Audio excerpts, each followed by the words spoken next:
Quick revision करते हैं। मैं कोड बताऊंगी, आपको बताना होगा कि कितने अंश का कोण है, मतलब वो उस कोड को क्या कहा जाएगा। ठीक है, ठीक, चलिए इसको क्या बोला जाएगा?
मतलब है सबको आना चाहिए।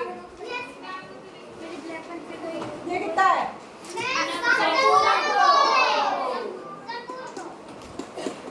ठीक है, ये सबको याद होना चाहिए, पता होना चाहिए और सबको समझ में भी आना चाहिए कि इस कोण को क्या कहा जाएगा। ठीक है, अब हमने इसके अलावा भी कुछ चीजें पढ़ी थी। क्या पूरक कोण या कोटि पूरक कोण पढ़ा था? कोटि पूरक कोण, इसी को क्या कहा गया था? पूरक कोण। इसका मतलब क्या है कि दो कोणों का योग जो है वो कितना होना चाहिए? यानी दो कोण x + y, इसका मान कितना होना चाहिए? 90। अगर इन दो कोणों का योग जो है 90 अंश आ रहा है, इसका मतलब ये दोनों कोण क्या होंगे? कई बार एक बार ये भी हो सकता है कि कोटि पूरक की जगह क्या पूछे कि पूरक कोण लिखिए।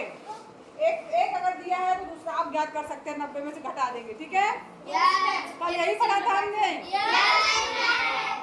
इसके अलावा भी पढ़ा था। क्या पढ़ा था? नहीं, संपूरक कोण। क्या पढ़ा था? संपूरक कोण में क्या पढ़ा था? पढ़ा था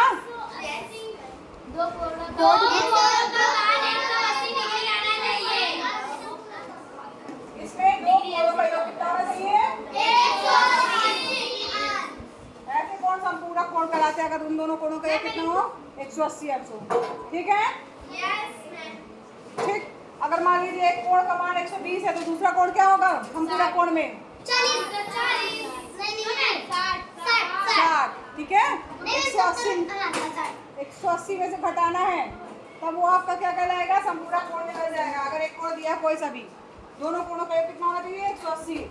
अगर 180 है तो संपूरक कोण, अगर 90 है तो कोटि पूरक कोण। बस यही है पूरा इस चैप्टर का सार जो हमने पढ़ा है। क्या?